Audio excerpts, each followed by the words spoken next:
Welcome to another episode of Lifelong Learner. This is the Out of Class edition with Ben, Janesh, and Matt. Hope you enjoy. Welcome back, everyone, to another episode of Lifelong Learner Out of Class. Welcome, fellas. How are we doing? Mate, so good. So good. It's so good to see you. It's so good to see Matty smelling better than he has in previous episodes. And have you noticed, Ben, that his background is not blurred? That means there's no one naked around him. It's good. Yeah. Good to see. Yeah, it's true. We're all in the same state. It's beautiful. I don't have to crouch over as well. That's the beauty. You know, shelters, permanent shelters are good. So when did you get back, Matt? 2 days ago. 2 days ago now. We arrived back. And look, it was meant to be raining all week. We had you're welcome, guys. I had 2 days of sunshine. I brought it with me. And now?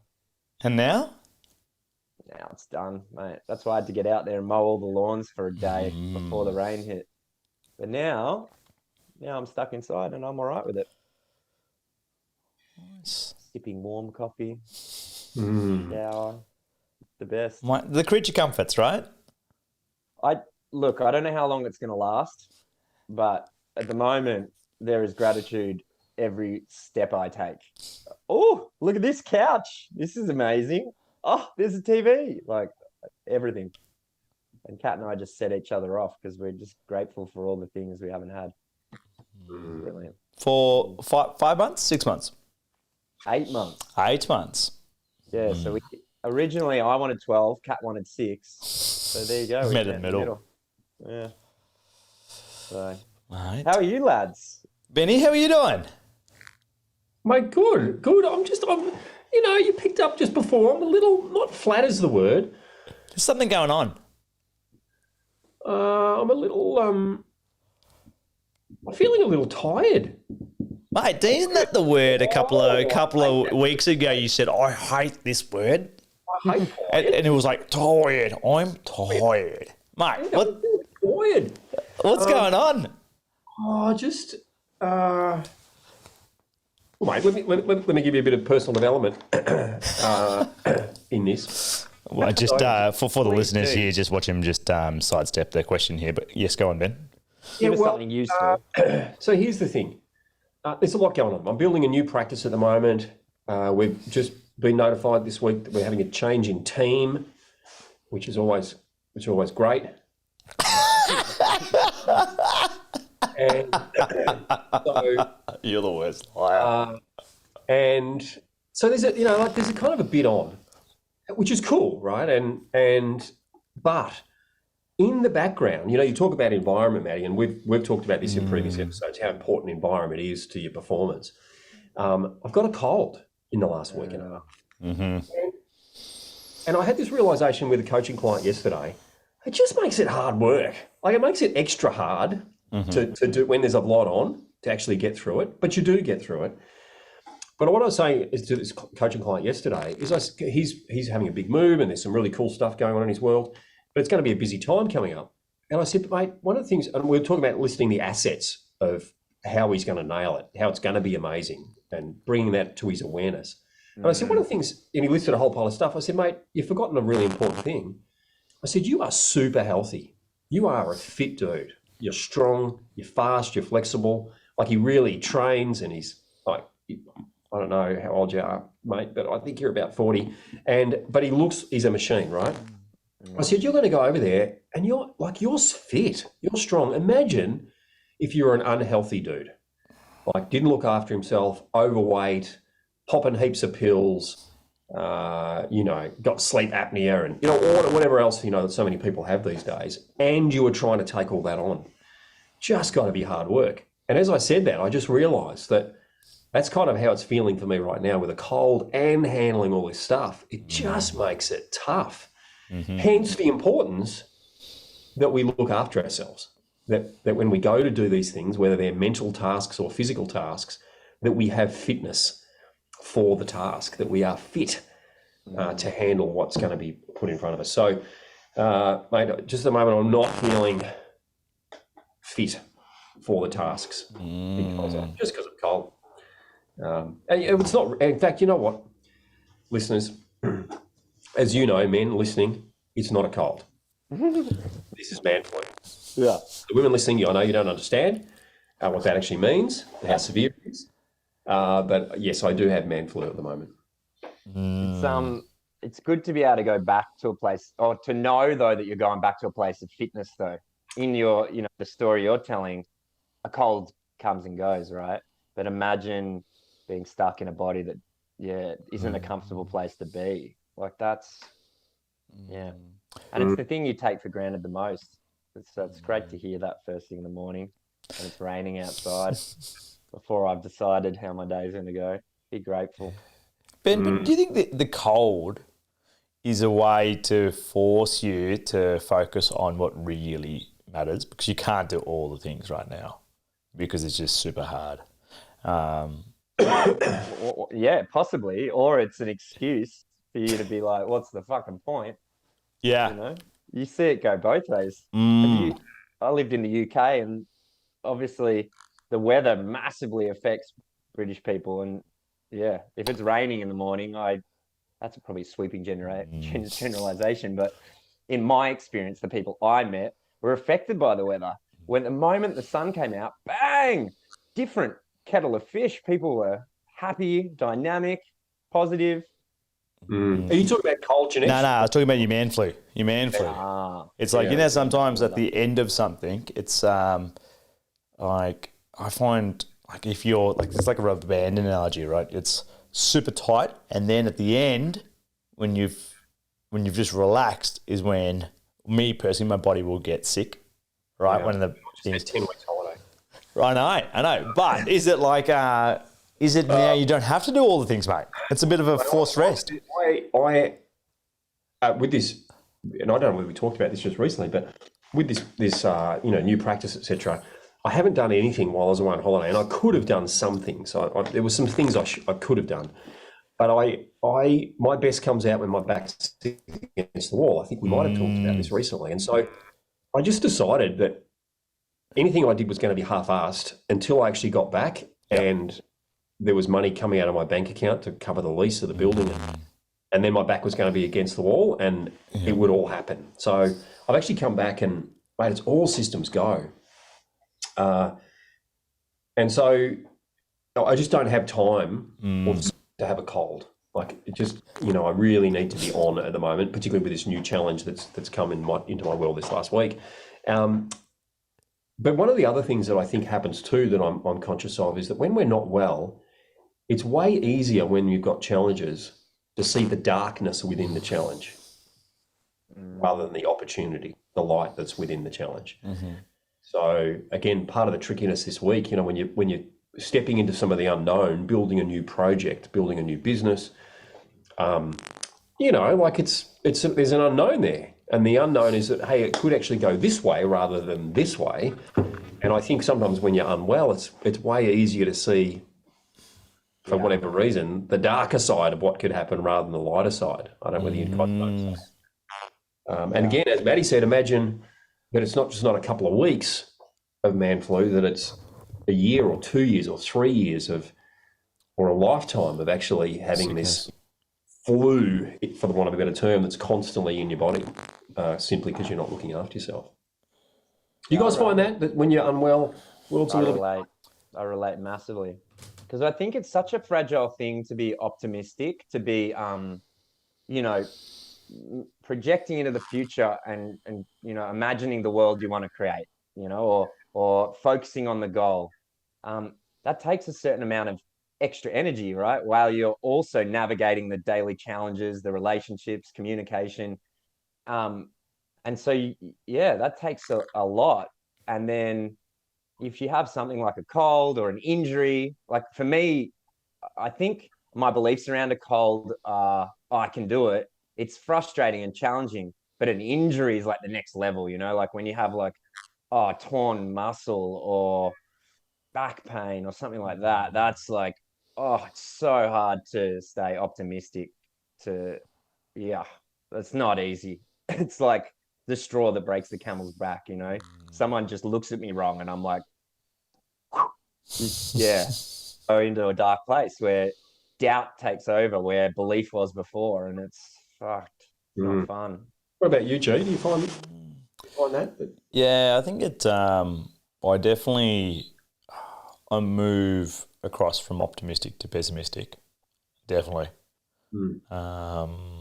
Yeah, because it's I think as Matt said, like it's like it takes energy on the other end, right? And it's and it isn't always easy work. It's hard work. It's valuable work, but it when you're not well, it becomes harder, and you're like, fuck it, right? A little bit. You're like, because you're so on the other end of the spectrum, a lot. So yeah, it's yeah, I end up going the fuck it. I try to still do it all, and I realise I'm not going to get any better sooner, right? So I need to change something, which sucks. It is and then I have this internal battle. I've got no, and it just super. Yeah, you just, as you said, you go to the dark thoughts side. Why can't this work? This is all fucked. Blah blah blah. A lot quicker than usually. You know what I also find too really interesting, and just I'm having this conversation. I've just had this awareness that you also tend to look for more of what's dark, or that actually becomes almost a little bit more attractive. And I've done this, just in hindsight, looking back, I've done this a few times before. When I've had a dark moment, I start watching dark TV. Like, like I can remember a time quite some time ago where just, things weren't just kind of great, and I started watching Sons of Anarchy. Have you ever watched Sons of Anarchy? Like motorbike gangs. It's just bad. It's just bad. And it like a lot of shows, they start off like a little bad, and then as you keep watching it, it just gets like badder and badder and badder to the point that it kind of gets evil. Well, guess what I've been watching this week? House of Dragons, which is the what's the thing? What's the show? The TV series has been a great hit. Game of Thrones. Game of Thrones. It's the kind of the prequel of Game of Thrones, right? And so it's fantastic. But just every episode, it's dark and destruction. Like there's just no happiness. Whenever they give you just like a little bit of like, if anyone ever is getting happy, it's because they're about to get their head chopped off. Right? They're always like you don't want anyone to be happy because they're about to die. So I've been watching that, mate, and I've just burnt through the 8 episodes since Sunday. See, I loved Game of Thrones, and now you've sowed a seed, and I think I will enjoy watching that. But it is true. Do you feel heavy afterwards? Like you feel like you've fed the story you're telling yourself, which is the world is a dark place. Yeah, it feeds your story. It's like this self-fulfilling prophecy, right? You're feeling something, and you can only see that, right? Like you're experiencing that feeling, and you're like, all right, and consciously or subconsciously, you're looking, and when there's challenges, you're like, yeah, nah, I knew this was coming. You never were invested here. You're always going to leave, and you're like, no, fuck. And then like a couple of weeks later, you might switch your thought pattern and go, okay, I'm a little bit more of a resourceful thinking, but it's you subconsciously looking for that. It's like a tuning fork, isn't it? It's on a much different frequency. Yeah, different frequency. Yeah. And so you just attract anything on that. Oh yeah, let's watch this movie and you don't even realize you're doing it. Like for sure, the algorithm as well just manages to sense that frequency, and bang, my YouTube is just filled with shit. And it was a relief last night because the season's finished, right? So I watched I just because you get hungry for it, right? And so I was just going to watch one last night. I thought, I'll watch both, and then get it done. I went, I've got no more to watch. Fuck, what's next? And there was a sense of like relief. Okay, like that's good. Are you going to look for another one though tonight? No. Another dark series? No. So there's a void that you need to fill. Oh no! And you get to restart. Thank God that wasn't a 45 episode series. But I wouldn't have made today's call. I would have, I would have had to text the guys can't make it today. That's funny because I was reading this, not reading, I was driving, so you can't read and drive, that's illegal. I was listening to a podcast and it's on the expectation effect. And it was talking about a very similar topic, right? Around the placebo and the nocebo and how often the thoughts that you have determine what you get. It creates a self-fulfilling prophecy. And 1/3, it seems like 1/3 of all results are attuned to the placebo effect or the nocebo effect. So that's like if you have a surgery or, a third of it has nothing to do with what they've done. It's just the belief that they've done something and you go, oh yeah, I'm going to heal. And they're talking about all these studies where they give people, sugar pills and it's so curious, the power of the mind.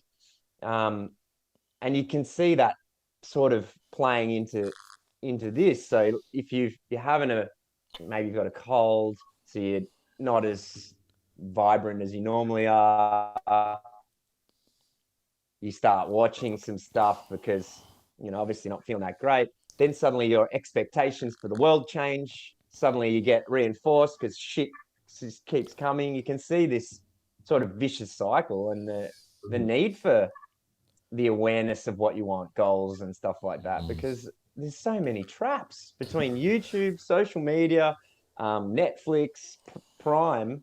There's so many things that are... Binge. What's that one? Binge, Disney. Haven't you got all those stuff? Amazon, Paramount. You know how bad it got? This morning, I even put the ABC News on. Oh, God, don't do that. That's the worst one. It's like, that's how bad it got. Oh, mate. What did you learn on the ABC News this morning? What value did that bring to you, the news? Inflation's going up. Electricity bills are going up. Petrol prices going up. So I'm curious, what good did you hear on the news this morning? Mate, good doesn't sell, Jim. I know, but I'm just curious. Did you hear any good? Nothing. So when you're in this state though, like sometimes it's sickness, right? It's easier when it's sickness or a challenge. But I think also when Matt was saying about expectations, I think when expectations aren't met, after a series of expectations not met, it's like you're just looking for the shit. It's like the spotlight on the shit. I'm curious, how do you break that cycle? Like intentionally break the cycle? It's interesting, we talk about optimistic because I've been having a bit of a joke with Logan recently. He's had a few pessimistic moments. And I say, mate, are you Pessimis Prime or Optimus Prime?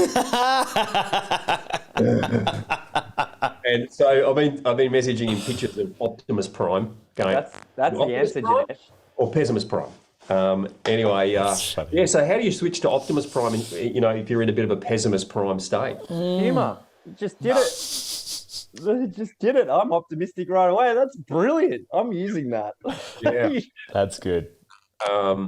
So I think it starts with an awareness, and I've had the awareness over the last couple of days. I think there's also being kind to yourself as part of it, and going, you know what, fuck it, I'm going to be a misery guts for a few days. I'm actually human, and I can actually have a miserable state if I want to. But the question is it going to serve me short term or is it going to serve me long term? Probably no. And so therefore, how long do I want to keep doing it for? And I actually truly believe that you can go, you know what, I'm just going to have a shitty day today. I'm going to sit in bed. I'm going to watch, Game of Thrones.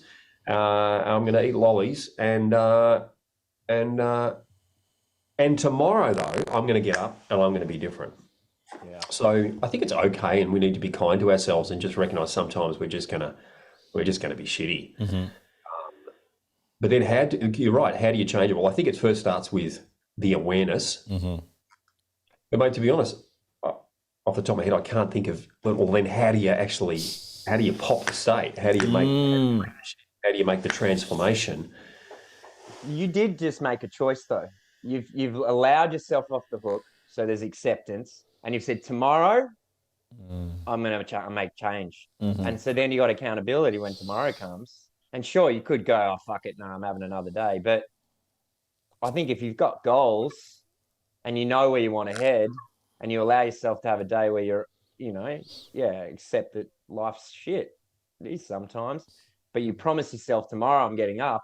I reckon that's almost all you need, right? The ingredients are there. Maybe. What else? If you haven't got the pull? What if you don't have goals? What if you don't have people that hold you to account? What if you don't have a team you have to turn up for? Like, imagine that. You know what? That's majority of society. Like, unfortunately, or but you might not have goals, but you might have kids, or you might have. But you don't have that drive, right? They don't. Imagine, just when you said that, Ben. Imagine like this is just the way. They don't know what switchback even looks like. This is their this is the default. We're talking about kind of slipping into this due to unwell, unhealthy, just kind of a patch, and then you're seeing it. But we all know people that this is their norm. And when I just say it out loud, it's like they don't know the other side. They think the other side is shit. They think they look it up by other people and go, "Oh, you're crazy. The world's not all sunshine and rainbows. Why are you so happy?" Sorry to keep cutting you off, but if you don't know the other side, ignorance is bliss. You don't have a comparison, and if you don't have a comparison, then you don't know what you're missing. So fucking whatever. This is my life. I almost think sometimes that, speaking about getting into the dark space, my dark space is, why do I have to do everything? This idea of sometimes I wish upon myself a lack of awareness so that I could just fucking do whatever I want. Eat candy, watch fucking movies and not turn up. Do you ever get into that space where you're like, why do I have to? Never. Yeah. So I've actually been in that place where I wish to have the lack of awareness because life would be easier, which is actually, completely not true. But in the moment, it's like, because it seemingly takes less effort, right? It does take effort to. I think not even seemingly. I think it does take less effort. Right? I think, Ben, you said a while ago about that. Pessimis Prime. Less energy to be Pessimis Prime versus Optimus Prime. 100%. I think, weren't you saying, Ben, a while ago that everything naturally moves to disorder, right? And you need more and more energy to keep things in order. Like as time goes on, as you age, as everything, right? You need more energy, and I think it's like a wave when there's more challenges or when you're sick. You go, oh fuck, there's a lot more energy needed. It's usually it's like gradual, and this is fucking just gone, oh fuck it. There's so much energy now to keep things in order, and it's easier to go, fuck it. Isn't that curious that it requires more energy when it's getting harder? Like, couldn't it, you know what I mean? Like, couldn't it just be a downhill? Like, surely when things get harder, it would just be nice if it got easier. Just help me out here. But it requires more of you to get out of that slump. It takes more muscles in your face to smile, therefore costing more energy than it does to frown. Same thing. I wonder if this ties into everything, right? That the default setting, less energy, is just grumpy, just blah, negative, frowning, eating candy. I love candy, so not criticize anyone for candy. I actually don't like candy. I don't. You don't like anything right now, mate. Lollies. Can't stand lollies. But you like chocolate, though. Yeah, You'll devour a block of chocolate around the campfire. Almost like you've seen that happen. Your daughter and I have gone through a few blocks of chocolate. Yeah, exactly. And it's coming to Halloween as well. So are you going to be the Grinch at the door and say, no, I'm going to give you tricks, no fucking treats? Or are you going to give them chocolate? He's going to I put hand out all the bottles of wine that I don't drink anymore. Give that to the kids. Here you go. It was interesting. I had this great panel beating place. So I took Logan's car to just recently, and there was just a couple little dents. I said, mate, don't fix it. Just could you knock the dent out and just reattach the bumper? And what happened? Oh, Lugs had hooked it somewhere just before he went away, and it was kind of a bit dangly. The front bumper was hanging off just. What? And it wasn't a big deal, but I just thought, if I'm going to drive it while he's away and use it, I'll just get that tidied up. And the guy said, yeah, look, just drop it in next week. It'll be all good. Anyway, I dropped it in, picked it up that afternoon, and I went to say, hey, what do I owe you? And they go, nothing. Don't worry about it. What? That's pretty cool. Like, if I'd gone to fix that, 6 days it would have taken me.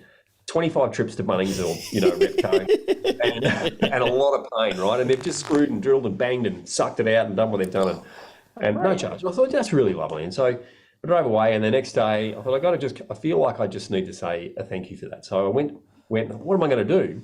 Give him a free adjustment. Frothies. You bought him frothies, didn't you?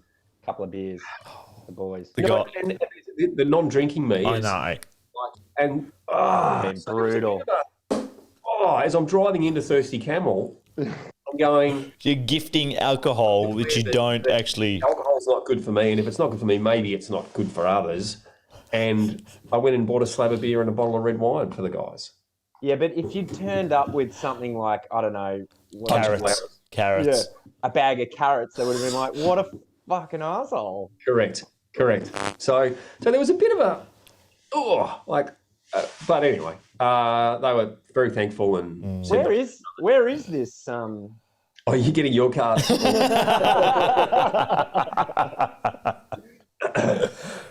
was just around the corner, lads. Mate, so question with that, Ben. So if you were to do like pre-dinner drinks somewhere with friends, right? And there's a round of drinks. Would you buy the round of drinks and just buy yourself a soda water? What do you do there? I'm curious. What do you like? That is interesting, isn't it? That is interesting. And I have had that in the first, few weeks of going sober. We were out and everyone was on it. They were all on it, and they were all having margaritas at $20 a margarita. And I'm drinking water. So what do you do there? What, like even like then and now, like do you just go, nah, I'm not in the round. I'm a non-drinker, and I will pay for my own water, please. You alcos, you sort yourselves out. Water's free too. Yeah, like it's tricky. What do you do? $100 water. So what happened at that time is I had the awareness around it, and I thought there's the fitting in at that stage. Like, you want to kind of make sure you sort of fit in a bit. And so I bought rounds. Now? And I think there's part of me that kind of hopes that over time people will start to have the awareness that I'm not ordering, and when they do shout around, they're not shouting around for me. So I think probably down the track or as time progresses that some people will kind of have that awareness. Maybe another 20 years. Oh, Well, what about now though? Like what's it now? You said you go back then, and then what's it now? Well, to be honest, one of the things that's changed doesn't go out. I mean, we have been away for 10 weeks. Yeah. Which means we haven't been out, doing rounds, but we certainly, that's just kind of not part of our world so much anymore. Maybe, I think. Well, like I said, we've been away, and we've been back to some projects, so we haven't been eating out. But yeah, I don't know. I don't know what it's going to be like. So come summer, and we want to go to a winery, do I just, instead of texting you, just text Michelle? Yeah, probably. I'm just joking. Because again, I'm like, now that I don't know about for you guys, but for me, when the weather starts to get better, you see more people. Toasty. Oh, you do? Oh, mate, I 100% do. And it's like, but you see more people. You socialize more. You're happy to go to a winery. You do more rounds. You do things that involve rounds. I don't do many rounds. I still dabble. Like the wedding, I had a few years, but I'm sort of in between you and Ben. Like I haven't got a hard Ganesh, line. the heavy drinker. I'm not the heavy drinker. I'm the in between, and then Ben. But it's almost more confusing, I think, when you're me, right? Because people go, "I've seen you have a beer. Have another one. Have another one," and they try and include me in the round. And I usually cut off around 2, sometimes 3 beers, and that's, you can get away with that. On a weekend, a random weekend, but at a wedding, it's unacceptable in the drinking culture. People forcing beers on you, and I don't mind turning it on every now and again. But yeah, I had that problem with a group of friends as well, Benny, and they're having like 10 rounds, and I'm like, I'm out. Yeah, this is hundreds of dollars. And one of the perks of not being a drinker anymore is you save a shitload of money, and I'm getting sort of, guilt tripped into, come on. And I'm like, nah, but I'm still paying for it. And I'm like, this doesn't feel good, because we get to the end of the night, they go, let's just split the bill. I'm like, fuck that. I don't want to split the bill. yeah. I've had 2 beers. I'll pay for my own. And then you get that, oh, tight ass Matty. No, it's not fun. Yeah. Yeah, it is tricky. Yeah, look, mate, it'll be interesting. It was interesting when we were away because, when you're on holiday, there's a bit of that, the drinky culture. You're on holiday, happy hour, all that sort of stuff. And so it'll be interesting as we move into summer. Right? It's, and I've got to be honest, it's given me a new perspective on people that have a habit and, how it's tricky to break. People that are alcoholics. I was far from that, but there's a the whole world out there just supports drinking, whether you're hooked on it, drinking or not. The environment, the environment dictates performance. The whole environment dictates drinking. It's really, it's super interesting, and so it must be so tough for someone to not just give up the addiction, but to also give it up in an environment that says, no, keep drinking. Like you gave a thank you gift yesterday on the gift of drinking. Yes. Right? Yes. Because it's socially acceptable, right? And it's and any other gift may be seen as not valuable, which is super interesting, right? Like for the same amount of value, you go, oh, you know what? I'll give you a couple of PT sessions with the guy with the main dude in town. They're like, what the fuck is this? What's he trying to say? It's like the value of health compared to the value of alcohol, right? Like it's so much higher. I think I said this in this on a previous episode that when we went to when we were in the States in July, I got COVID and I went to the pharmacy and I got a bunch of vitamins, right? The vitamins bill, meaning just normal chemist, was higher than when I went to the bottle shop. Wow. Did you go to the vitamins and the bottle shop on the same day? No. Oh, a couple of days apart. But it was just interesting that the value of health was so much. The access was harder, right? Mate, that we see that everywhere, right? Like, third world country, you can buy a bottle of Coke, and it's cheaper than a bottle of water. Like, a bottle of beer is cheaper than. Oh yeah. Like Logan was buying beer in, I don't know whether it was India or I think you said it was Greece. It was like ridiculously cheap. It was like $1.10 or something for a bottle of beer. Yeah. It's funny, when you can take a back step and you can see the acceptable drugs in our culture, the unacceptable drugs, and when you look through history, you can sort of see why. Like a lot of the drugs, like coffee and these drugs that stimulate you, make you a better worker. Alcohol seems to be the one that our society allows us to just, cut loose and blow off some steam. And then the unacceptable ones, but it's so curious that, like you said, that it's acceptable to get really drunk and be really sloppy, and we encourage it left, right, and center. And it's just very, very curious when you look at it through that perspective. Mm. And also, if you go to look at the norm of, like we're talking about pessimist, and they go, that's the default, like that's acceptable. Not many people in workplaces or friend circles or families, not all the time, would challenge it because it's in the too hard basket. It's acceptable. Fuck it, that's fine. Or they're the same, so they don't want to challenge it. So it's acceptable, and it's like a fucking revolving circle. I'm going to be pessimist, I'm going to be downer, and this is my default. And then I'm going to drink a lot. And it's socially acceptable to drink a lot, right? And it's like this circle, and you're like, yeah, which is interesting because it's all society says it's okay. And then it's like that, I think we were talking about last episode, that tall poppy syndrome. It's like, but if you go across that, if you go to greener pastures and you try and pull people to it, they're like, nah, you're crazy. No, this is the default, and no, don't be optimistic. Don't pull people, don't try taking anyone there, right? It's hard enough to get yourself there. And the moment you try and lead anyone to greener pastures, you are, in my experience, done. You're the devil. You know what I mean? You are the devil.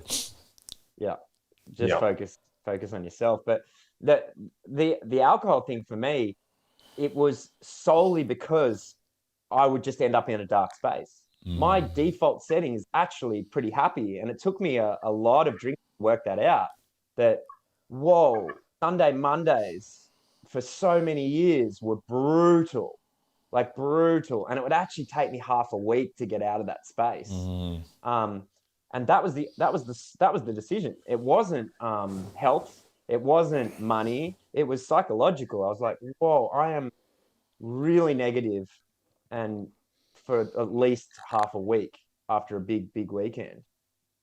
And I just realized that, there's so much more I can do. And it's easier. It's easier when I don't drink too much. But one of the things I noticed as well is since I cut back, I can't drink either. Like at this wedding, I was like, a couple of beers and a hangover will hit me the next day. I'm like, how does that work? You'd think that my body has cleansed and got rid of it all. I would be able to have 6-7 beers once every few months and I'd be fine. But it's the tolerance, right? Your tolerance has gone out. There's no tolerance. So it's just, you just end up weaning yourself off more because every time it hurts. Yeah, it's funny. Yeah, it's interesting. Another little thing that happened when we were on holiday, and you would have seen this, Janesh, because you've just got back from the States, is you go through when you arrive at the airport and end up in international, and then when you come back, like coming back to Melbourne, you come through you get off the plane, you walk off, and the very first thing is duty-free alcohol. Yeah, like just everywhere.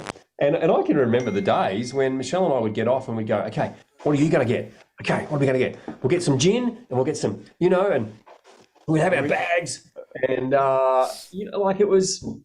And you've made friends with 5 other people who don't drink so that you can put alcohol in their bags. We put it back and we were so excited because they're 1 litre bottles and, and so to come out and because it was the first time I'd had that since giving up, it's like, wow, that's another part of my world that's now disappeared. The whole duty-free, when you fly international, you get to buy your duty-free alcohol. Yeah. You do the shop for when you're landing. Like when you're landing in Bali, you stock up so you can put it in the fridge, when you're in Bali and make your own drinks by the pool. And no, none of that. Yeah. What's filled the void? Because... yeah, take away that. Where do you go now for that half an hour that you would have been going through? Yeah, the last 3 times I've come back, I like to have a drink. Didn't interest me. I was like, nah. I think this last trip, so we had a small smash and grab trip and got back last Thursday, and you didn't have time, mate. Yeah, but I was like, I didn't even walk through. I think the first time we got back, I walked through and had a look. Didn't pick anything up other than that. And I got back from Bali, walk straight past, and this time it was like just not interested. Like it's like not of value anymore. It's like I don't.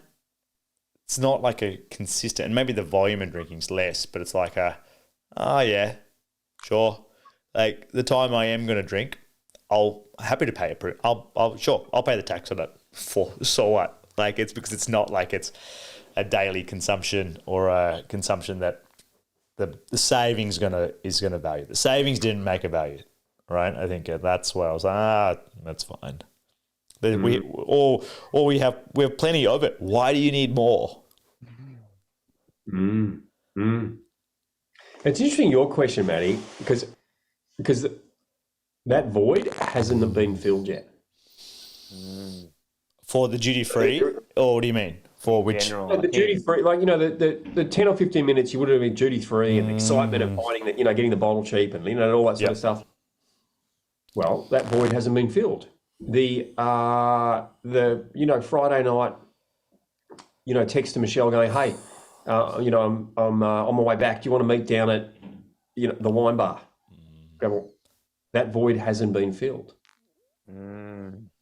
So there is an emotional state, a level of connection that hasn't been filled. Yeah, so that's interesting, and I'm not panicking about it, but I have an awareness that there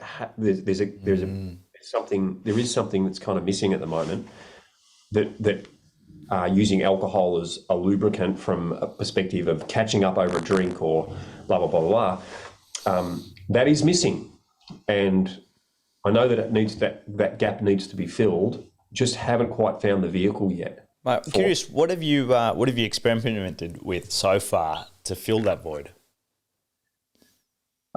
Doing dinner is good. Doing dinner's been which we always did.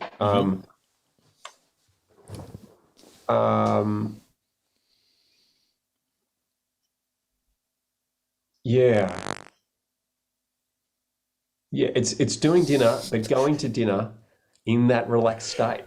With your edge just taken off. Like you've had a big day, there's been a lot of conversation, stuff going on, come home, you have a drink, you then maybe have a second drink on the way to the restaurant or once you get at the restaurant and, and the edges come off.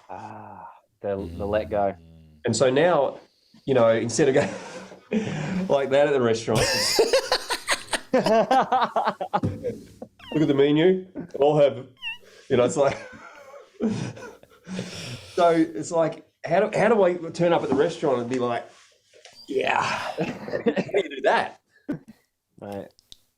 Haven't found that, and so I got to be honest. Like turning up at the restaurant, it's a little bit stiff. You were saying that last time that you were like, you're not the, and maybe cheeky's not the right word, but that cheeky banter with the wait staff anymore. You might have a normal conversation, but not like a push the button a little bit more and as much anymore. And you crave that.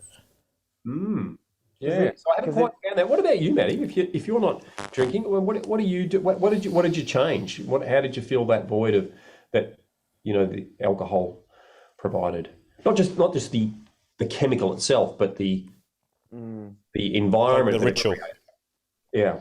Well, I think I can think of a specific. So one of my mates, Josh, he likes to have a beer, and we used to have a few beers together. And the same as you described, like very schoolboy, bantery. Also both into personal development. So we share that about we'd have beers and talk about goals and life, and then there'd be some stupidity in there as well. And so when I cut back, we were distanced, and I missed that, but I just couldn't really find the same energy without a few beers. But then I introduced Josh to electric skating, and so I get phone calls now. He's like, "Mate, there's a break in the rain. You want to go for a skate?" And that seems to bring out a a similar energy. It's sometimes even better. Like it's cheeky, playful. We'll go somewhere we're not allowed, and we'll say no skating. And like, so that's been a really good vehicle for that. As far as the group though, I still sometimes struggle for that energy that you're talking about, that really laid back. I kind of get put in this category of Matt used to be fun. He used to be hilarious. He used to be. And sometimes that pisses me off because I'm like, it's quite hard to be fun when you're labeled the guy that used to be fun, So I too, sometimes I haven't really found my place in that group of friends quite like I used to be. Very similar energy to you, really cheeky and outgoing, and I would be the one that would bring new people into the group just through my banter because I can openly chat to anyone. But that's kind of, in that environment, it's not there anymore as much. And I miss it sometimes, to be honest. I miss that level of, we would drink until something happened. And I loved that. That was so much fun because eventually, if you drink enough, something happens, and then it'd be hilarious, and we'd make new friends. And so, actually, in answer to that, I haven't found that energy, and maybe that's a season of life. That's what I've told myself. Do you need just the instigator? Because both of you guys are usually the instigator of some of that, and maybe it's environment of instigator of that. And I say that because, again, I went in my 20s, I did 8 months of no drinking, and it was, but I would be happy to be DD, right? And the instigator with all the other friends that were having a few drinks out, and I would want to stay out later. You've always been good at that. And I was like, let's party extend. And they're like, nah, I'm done. I'm like, I'm driving. No, we're staying. And I wasn't bringing that at the start. And because I was like, okay, great, I'm good. I'm having a great time, and I'm going to be good tomorrow. And we're not paying for a taxi home because I can drive us home. But it was like that instigator, like the environment of that. Do we need another larrikin? Do we need just a larrikin just to set us off a little bit? Where I know both of you are usually that instigator. And that is true. That is true. Yeah, I feel that. That certainly maybe for Michelle and some other people, they're waiting for me to lead the naughty. So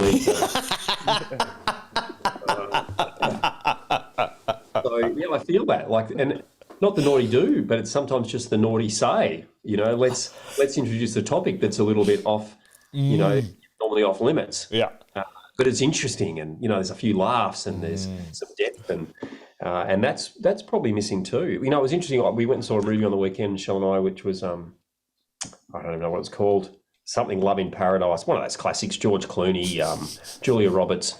But there's a scene because they used to be married, and then they got divorced and hate each other, like full on hate each other, and they're brought together on this island because their daughter's getting married. And anyway, they end up at this bar, and someone says, let's do some shots, play beer pong.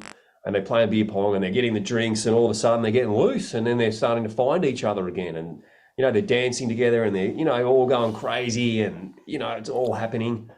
And I thought, whoa, I miss that a little, like just, one or two, many two shots, and you get loose. The shirt comes off. You're on the podium, that, and there was, they painted that scene, beautifully, right? And yeah, they did paint the scene of the hangover the next day. But the hangover only lasted for an hour until they had a coffee, and then they were all good. When does that happen? That's not how that goes. False advertising. So, and it was like, oh, yeah. Nostalgic. I've seen George Clooney, he's having a bit of a tough time, so he gets up in the middle of the night, he goes to the bar and sits there with this nice, whatever it was a gin or scotch on the rocks or something, and he's, sipping away at it, and, and the barman's cleaning the glass, and the music's playing, and the candles, and it's like, oh, paints a great scene. Oh, I missed that a little. Have you had the opportunity though? Have you tried getting loose without it? Have you honestly tried, or are you just like, it's not really coming naturally, so fuck it, it's gone? Have you? Oh, I have tried, and it feels forced. Yeah. You know, like how hard did you try? While we were on holiday, I remember going, I'm sitting at the table like this. And I've gone off to the toilet. I'm going, fuck this. This is fucking silly. I don't want to do this. So I go to the toilet and I just start laughing, pretend laughing. I'm in the toilet and I'm laughing and Someone in the stall. I'm pumping myself up to be funny. In the state. Yeah. Have a few laughs. And then I walk back out. I'm walking back to the table and I'm still kind of keeping the laugh going. And I get back to the table and then I'm back up. So I sort of had a go, but it felt forced. So we mentioned at the beginning, right, about placebo, nocebo. Maybe we need a little placebo, Benny. Next time we'll pour ourselves a drink and convince ourselves this is the bee's knees. It'll be water. Or maybe you just need some other larrikins around you just to set you off a little bit. Yeah, maybe someone to take the lead on getting a little naughty. Not even naughty. It's just like the lubricant. Yeah, but it was like we organised a dinner a couple of weeks ago for our team. It was like a bit of a surprise dinner, and so I said I'll stay for one drink, but I'm not staying for dinner, right? And before the drinks actually came, and it was probably environment, like meaning I wouldn't have given the waiter that much tongue in cheek if it wasn't the crowd.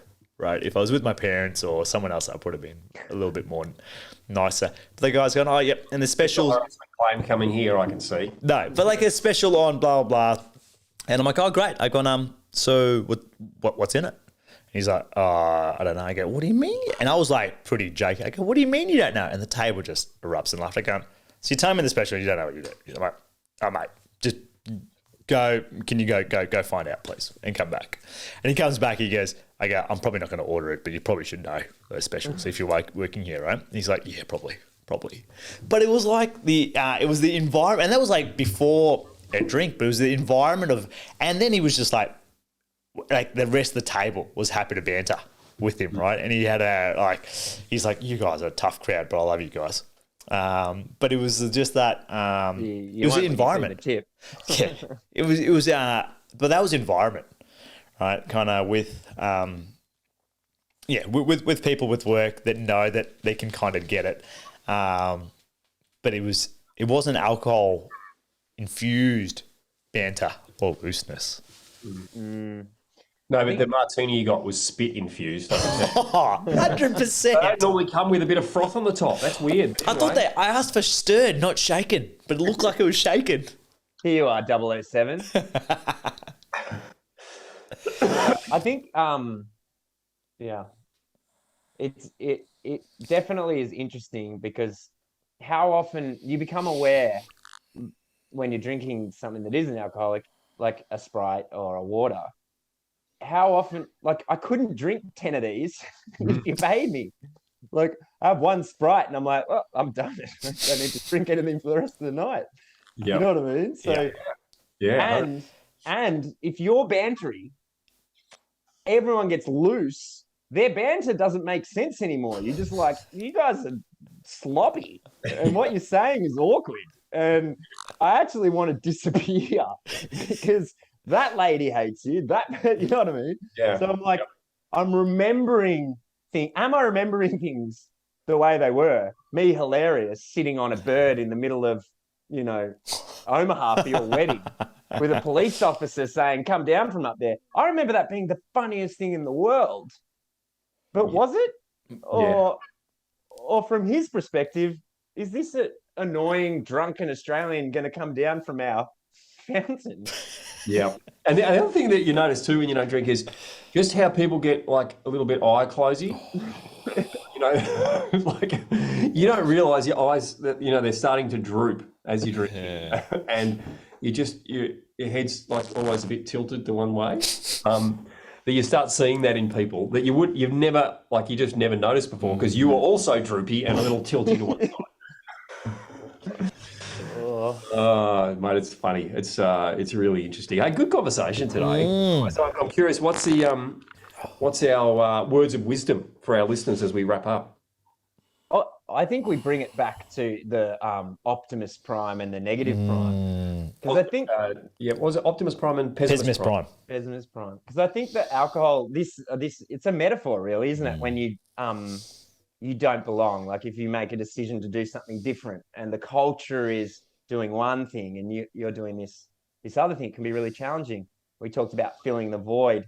And so I think that's got to be it, right? Around the Optimus Pessimis Prime. That's my takeaway, if I'm going to be honest. That's brilliant.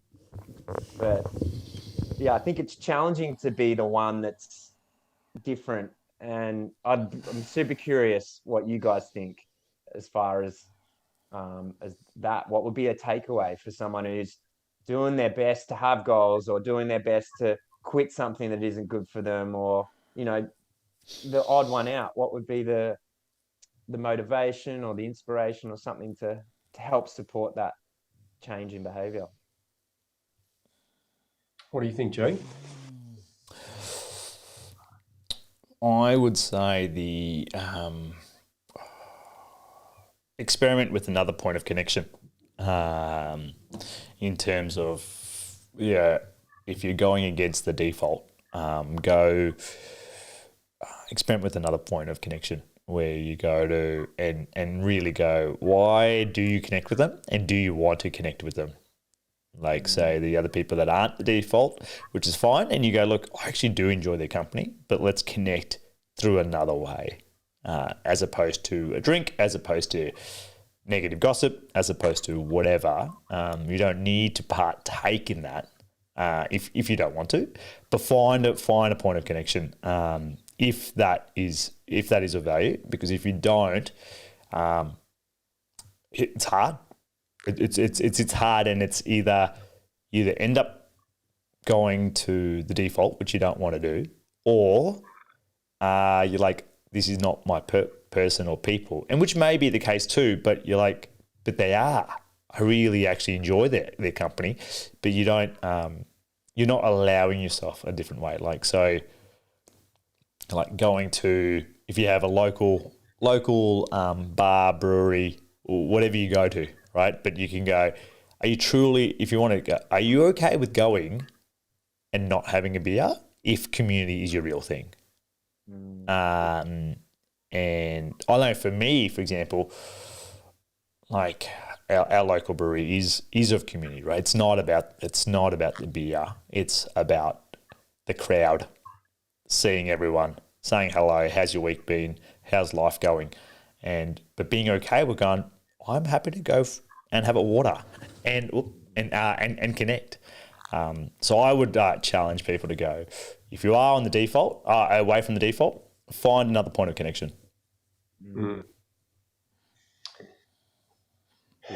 Benny? I think a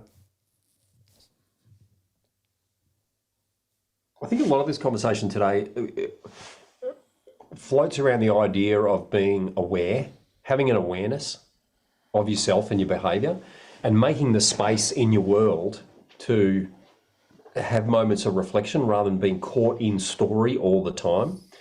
When one of the key things with meditation is the recognition that our mind, has a life of its own. It seems to sometimes run the show. It takes us into story. And the idea of meditation is to come out of story and just to be silent and to truly connect with just the silence and the peace in your body, and to take the time to do that, just to step out of whatever story you're running, step out of the book and be meta to it and look at what story are you running? What is currently your truth, and does it serve you? Making the space, the time, devoting the energy to actually doing that process. So yeah, that's, I think for me, just something that's come up out of that is just being more aware of how I'm behaving and stepping out of my story. Awesome.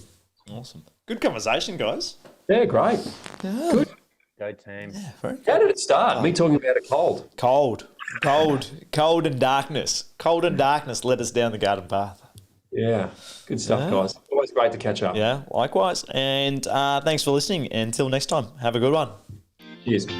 Thanks for listening to another episode of Lifelong Learner. If you like this episode and want to know more and hear other episodes, head over to lifelonglearnerpodcast.com, where you can subscribe to our newsletter, where you'll be the first to know when new podcast episodes come out. And if you want to say hello, tell us a joke, or ask us a question, send us an email at hello@lifelonglearnerpodcast.com. Thanks again.